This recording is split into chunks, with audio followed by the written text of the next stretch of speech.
All right. We are live with Clarissa Marshall out of Ashville, North Carolina. Sorry, I can't talk this morning. We were just talking about that. And like I told you before, the Instagram is hit or miss. It did not work. But we are live on YouTube and 2 different Facebooks. How you doing this morning? I'm doing just dandy. Yeah? How busy are you? So busy. Like 12-hour days every day. Yeah. And we were just talking about kids and stuff like that. So you got 3 kids all out of the house and you're getting ready to graduate. Yeah. So I have one who's turning 19 and she just graduated. She graduates on Saturday. And then I have a 16-year-old and an 11-year-old son. Nice. Yeah. Well, let me give a little background on you, and then I want you to kind of elaborate. So Clarissa's been doing real estate 2.5 years, absolutely crushing it. She's an icon agent with EXP, which is really, really good because the average agent does like 4 transactions a year. She did like 54 last year, right? 61 last year. 51. Oh, my bad. I don't mean to offend. But 61, you were just featured in an article with EXP on EXP Life. So that's amazing. Congrats on that. And then you once owned a bar. So bar owner to realtor. It's a transition. It's all about customer service, right? So yeah. I think my background with that really has transitioned to real estate. It's pretty easy. It's all about helping people. And I think like all the contacts I met too has been super helpful. I would say more than half of my business is people that I met or knew growing up here. Yeah. So you're originally from Asheville, right? Have you lived anywhere else or just? Yeah. I lived in Columbus, Texas, which was like 70 miles west of Houston for about a year. I lived in Mount Snow, Vermont for about 3 months. That was an experience. And I went to school in Boone at Appalachian State. So. Okay. All right. Did you graduate and all that good stuff, or did you get a degree now? No. Yeah, I tried college a couple times, so just didn't really work out. All right, so this is my daughter. You met her before. Say hi. You're actually live with a bunch of people around the world. So I'll be over there in a minute. Give me 1 second. All right. We'll just do this. All right. So she wants to participate. So what did that look like? So how'd you get into the bar industry? I mean, that's a tough industry. I mean, you constantly have to be there, right? And if you're not there, you have to hand the keys over and trust somebody else that they're going to take care of it when you're not there. Yeah. I think owning a bar was super fun until it wasn't. So I think that I actually was a server, a bartender. I worked 1 night a week because I had a young son at that time. And we used to play poker every Saturday night after we closed until like 6 o'clock in the morning. And one night the owner and the group of friends we were playing with, he was like, if you win this next hand, I'll sell you the bar like super cheap. And I won. And I thought, we're just drinking, etc. The next day, like called, said, no, serious about that. So he handed us our dream at that time on a platter. That was what we wanted to do. We always wanted to own our own restaurant and bar. And I think sometimes dreams become a nightmare whenever you actually live them. Yeah. So how long did you do that for? About 2 years. Okay. And, I ended up, a friend of mine came and just offered us, it wasn't really for sale, but it was definitely time. And that friend just got his license and now he is joining EXP too. Nice. Underneath you, of course. Yep. And nice. So what did that transition look like? I mean, you meet a ton of people at a bar, right? A ton of people coming through. Plus, this is your hometown. It was the transition to real estate pretty easy. Well, I don't think real estate is easy. I think a lot of people think it is, and they watch like the shows and they think that that's all we do. Open doors and real estate goes a lot deeper than that. You end up being someone's counselor. You have a lot of liability. You're helping them have the biggest transaction of their lives. So yeah, I mean, I think the service background definitely helped me to be a good real estate agent. Yeah, it's definitely. Hi. Hello. All right. So you gotta be really good because there's a ton of people going to be watching this. Okay. Yeah. It's like 30 people. Don't worry about it. What's that? It's only like 2 people watching, so it's fine. Yeah. Just mean over time. So, okay. So yeah, the counselor part. I refer to myself sometimes as a emotional support animal.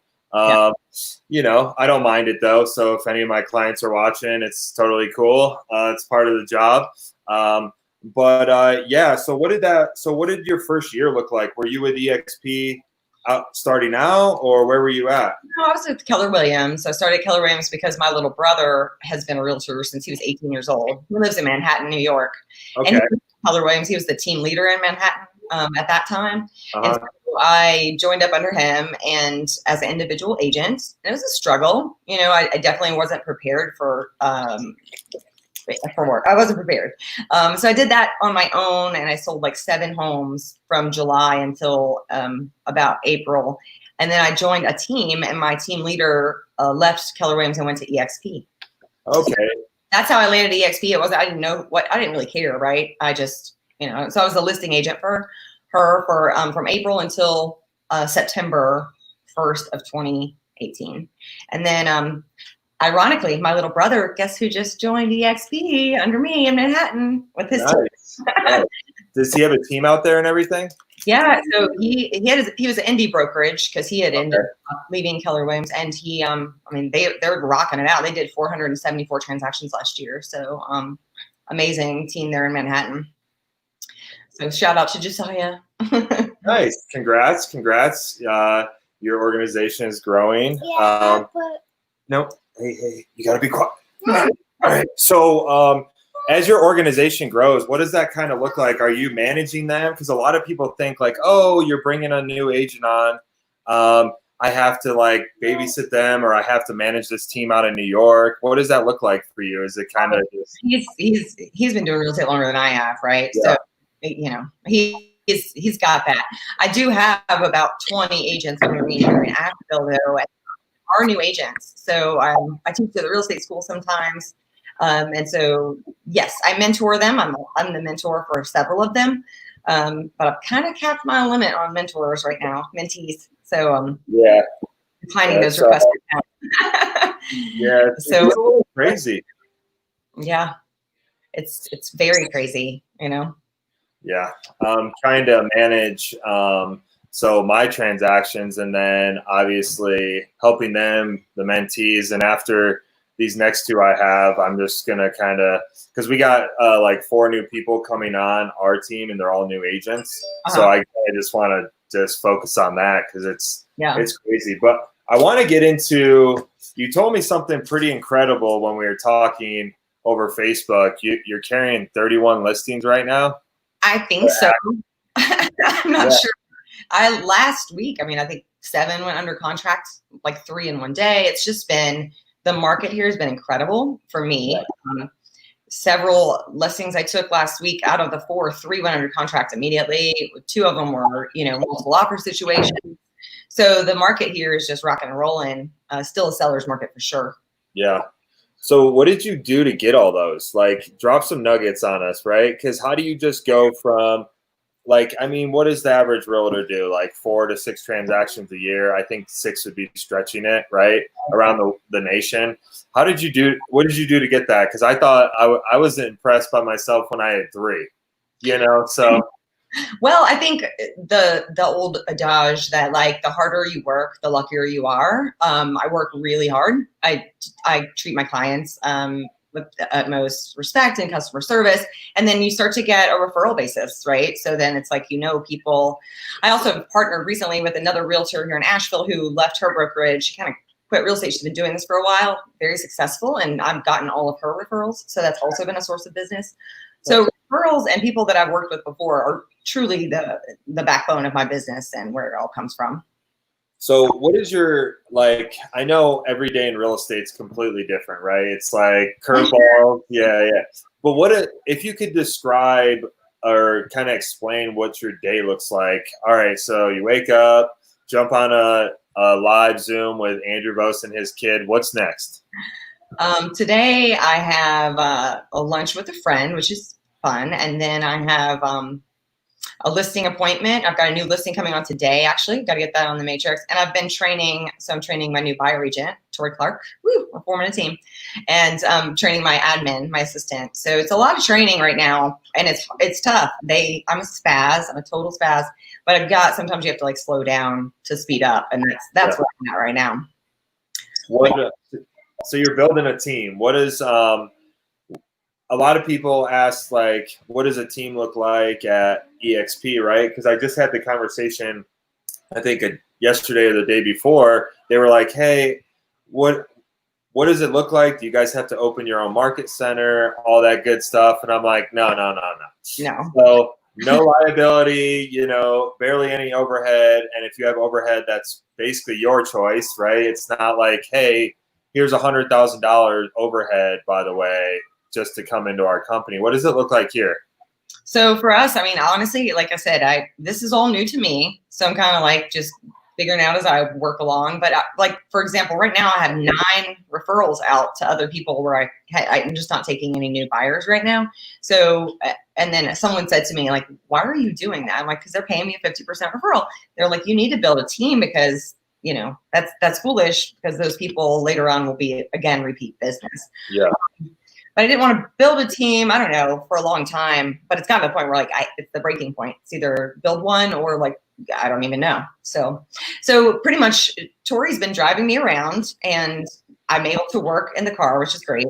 And she learned a lot, I think, just, more is caught than taught. So I think when just sitting in the car and listening to conversations and like being able to ask questions. And then of course we meet at my house too, or my assistant when we can, but 99% of my business is done in the field. So, we don't really need or use an office at all. Yeah. So you guys you don't foresee getting an office in the future, or? I don't really see the need for it. I honestly don't. Like I said, a lot is down the road. And I think with the COVID too, a lot more people are utilizing the Zoom and that sort of thing. But yeah, I never had an office before. We had one. We have one at Regis here in Ashville through EXP. And I literally have never met a single client there in 61 transactions last year or in the 20 I've done so far this year. So it's like, I don't feel like they're necessary, Yeah. So we have an office and I am barely ever there. A lot of people are like, oh, we need an office. I'm like, if you're in the office, you're not out in the field like you said, right? Yes, you can make phone calls, but I mean, how many phone calls can you actually make to where you should be in the field for some of them, right? So like how many days can you actually sit in the office? And I'm totally good with working from my house. And it was kind of funny watching how our Donkey Kong technology, right? Just kind of, we were already light years ahead of everybody. So where everybody's scrambling, I love Zoom, but everybody was using Zoom. They're trying to figure out Zoom. I'm like, I've been using Zoom forever for other businesses. It was like literally a lot of agents were forced to come into an age that they were used to, right? When Zoom's been around forever, but they were like, nope, now you got to use Zoom, right? And we were already using technology, not necessarily Zoom, our platform, but light years ahead. So how did you utilize that during the pandemic? Our technology and then Zooms and stuff like that? Yeah, so of course I jump in the world. Our state meetings are on Thursdays at 10. Put my little avatar in there. But yeah, I think a lot of people, they've even done where Twitter, the owner, I think it was Twitter, they're saying they're not going back to the office. Yeah. I think a lot of companies have realized their employees are actually more productive. They're working about 2 hours more from home, which is crazy. Yeah. And I think it's important to like set yourself limits from working from home. Yeah.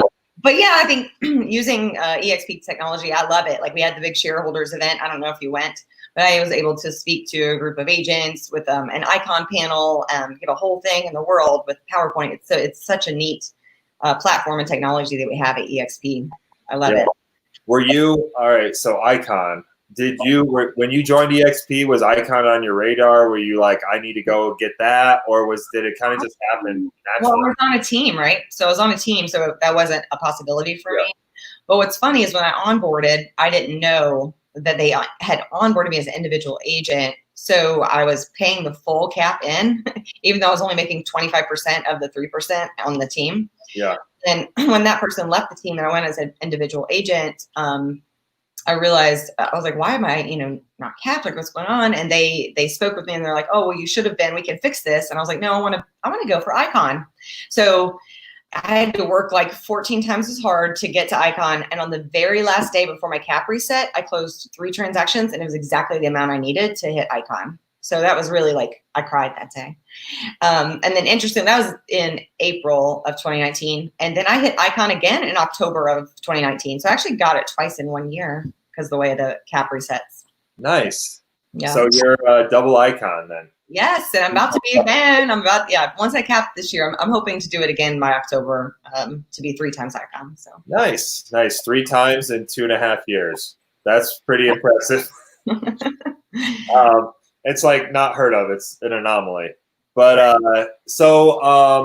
what any suggestions for new agents coming in, seasoned agents? I mean, I know you've only been doing it 2.5 years, but in 2.5 years, you've done what most people don't even do in their whole career, right? And whether that's goal driven by them or they're just comfortable or whatever, vice versa, or they just don't sharpen their skills good enough to get there, right? Or work hard enough. What do you have for them? And then I'd like to talk a little bit about EXP compared to where you were at before. So. Yeah, of course. I just think for new agents, it's just never give up, right? I was just digging and kept my head down. I didn't have a choice. Like I didn't have another job. I think it's important to commit your time and energy and efforts to real estate. And then once you start to do a good job, like I said, you'll get referrals. Don't be scared to ask for business. A lot of 90% of the transactions are done by 10% of the brokers. So we have a lot of brokers out there that are not doing any business or very little business. But I think you just have to commit to it and see it like running a business and, make those calls every day. Don't be afraid. Pick up the phone. I don't have to make calls anymore. People are starting to call me, but all of that first year, I mean, I made tons of calls every day. Just log on to Zillow and look for sale by owners and give them a call, So I think, and just don't give up. Sorry to cut you off. Was that a lot of your business, the for sale by owners, your first year? Oh, absolutely. Yeah, absolutely. And they want to sell, and on average, for sale by owners actually make 16% less than listing with an agent. So they think they're saving that 3%, but they're actually losing 13%. My favorite story is there was $1 million for sale by owner. I took the listing. I listed him at 1.2. Within 24 hours, we went over asking, closed him a month and a half later for 1.25. So that's $200,000 he had left on the table just wanting to save 3% off $1 million. So I'm going to kind of put you on the spot and you can say, hey, Andrew, not firing today because I'm with you. I'm like, my brain is like 10 different places right now. What does a script look like? So I'm a for sale by owner. My house is listed at 375 and you notice that it probably could be up to 400 or 425. What's that phone call kind of look like? So for sale by owners, to me, they go 2 ways. Either they're undervalued or they're really overvalued. So either way, they're either leaving money on the table or they're not going to sell.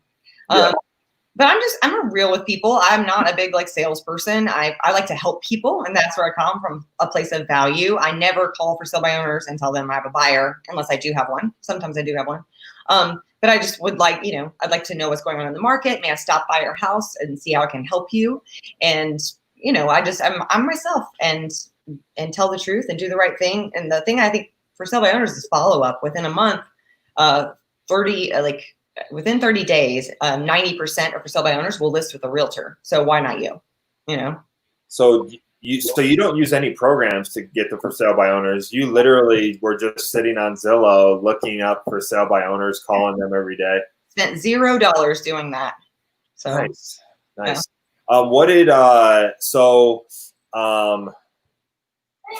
Hey.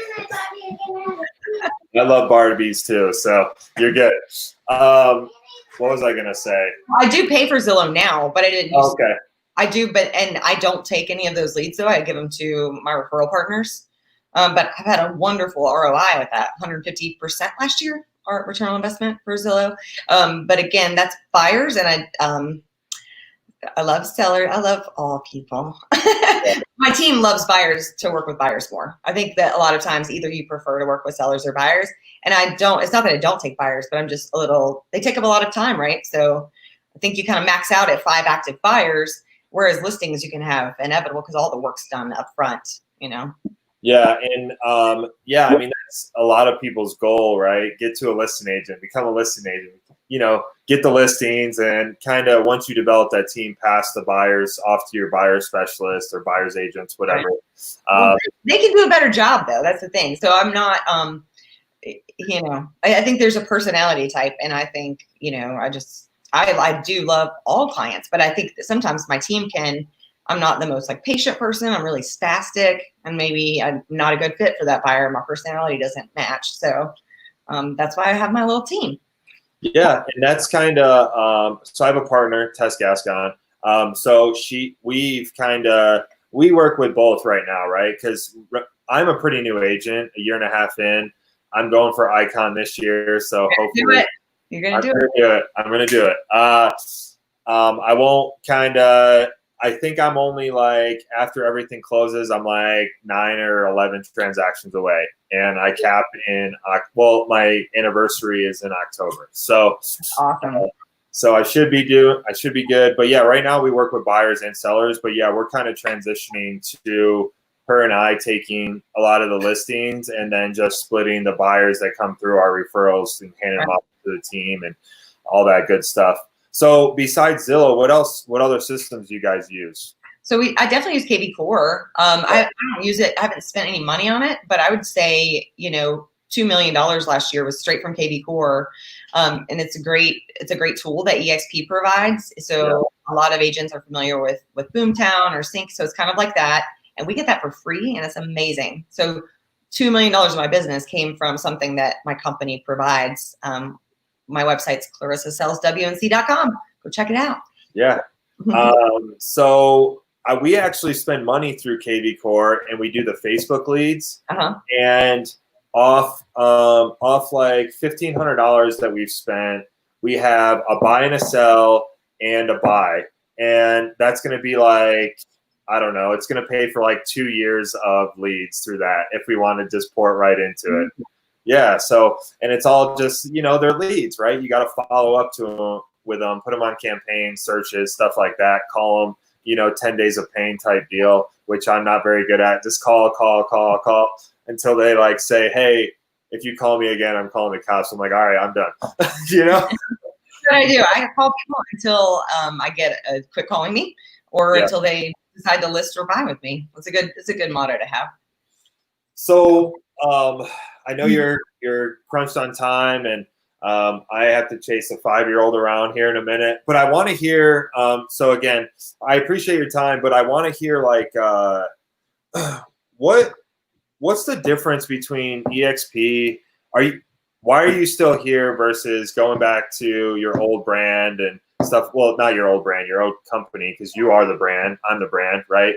But what's the major differences? And then what do you see the way ahead? Do you just see like a disruption with our company, or what do you see what's going on? I mean, I can just say I'm the same way as you. I believe that I would be successful no matter what brokerage I was at. I think that it's the broker, not the brokerage. But I can tell you that EXP, I think it's crazy that anyone is with anyone else. So, you know, my mortgage is paid every month from my revenue share, which is crazy. It's taken me a while to get to this point, but it's like amazing. When you pass that $400 revenue share and you just it's like something inside you gets so excited, you know, to tell other people. I've never once made a recruiting call. Everybody that's in I have over 20 recruits, and I have not once, except for my little brother, I hounded him. They call me because they're like, hey, what's going on? What's with EXP? And, you know, the KV Core, and that's $800 a month savings that you're getting through our company. And then all of our platforms, the world. I just can't see why anyone would want to work for anyone else. Like, I love EXP so much. Yeah. So you've never called anybody? I do not recruit at all. I just sell real estate, and people call me, and it's about relationships, right? And from a place of value. And we have a great little team. We're really building Ashville. My managing broker actually is signed up under me. So she used to be the broker in charge at my former brokerage. And the other team leader, they're both signed up under me here in Asheville. So we had relationships with those people, and I'm grateful that they saw the light as well. Yeah. Yeah. I mean, law of attraction, right? Yeah. It's definitely a real thing. You just go out, you work hard. I don't believe in luck either. I know we were either talking about it before we got on or while we're on. There's no luck, right? It's just you work hard. Here you are. Yeah. If you don't work and you just trying to get lucky, I mean, play the lotto, spend all your money there because that's luck, right? Basically. But here it's just hard work. So again, I really appreciate your time. Sorry for the spaz, like everything going on and all that good stuff. If there's anything we can do for you in Colorado, we'd love to handle your clients, your referrals, and I always name drop you when I see Asheville. I appreciate that. And I'll take good care of your referral clients for sure. Appreciate it. So yeah, anything you want to leave with the viewers so if you're a local in Asheville or you're me and a guy from another brokerage actually we started a radio show on Biz Asheville 1350. We air on Fridays and Saturday mornings, and we have a podcast. So it's The Real Deal Asheville, and it's a show where agents come to collaborate. So we're two different brokerages. We talk about doing the right thing and kind of give the public a sneak peek into the life of a realtor. And we also feature a different real estate agent every single week from different brokerages. So check it out, Real Deal Asheville. What do you mean? Okay, sorry. I was listening. So what do you mean do the right thing? Because there's a lot of, does that mean answer your call when people are trying to get a hold of you and all that stuff? Just ethically, and it talks about all the different scenarios that we can get in. I think realtors have kind of a bad name, some of them, and some of them are only thinking about money or the commission. So we like to feature agents who are really doing the right thing. Like we have a transaction with someone and we had a wonderful experience, and then we bring them on our show, and we just talk about all the different issues that sellers and buyers encounter. But it's a really neat thing. It's a collaboration effort that has nothing to do with brokerages, and I really like that. It's a little bit unique in that manner. Yeah, just provide value and just make it so you provide so much value, and people just flock your way, or clients and sellers and buyers, they just come to you, right? Well, I think a lot of people are scared to share their secrets, and that's what we're doing because there's enough business to go around, right? We're all going to have business as long as, and so we're happy to talk about the things that we do that really work. Yeah. Well, again, I appreciate your time. Sorry about all the chaos going on. No worries. No, she's not. She was. My daughter was just asking if you're her babysitter. Well, I go to work. Tough, but yeah. Yeah. No. Zoom baby. I'm almost. So I appreciate your time. Let's definitely stay in touch. I'm going to see you at the next event. Hopefully, you'll be at Yeah. Yeah. October, right? Yeah, or November. Oh, November. Okay. Well, yeah, go for it. Sorry. So thank you again for your time. If you want, can you send me the link for your radio show or any details on it, and I'll drop it below. Yeah. And go keep crushing it. 31 listings active. Hit that icon, buddy. You got it. You got this. Yeah. I appreciate it. I'm going to end the broadcast and we'll have a chat.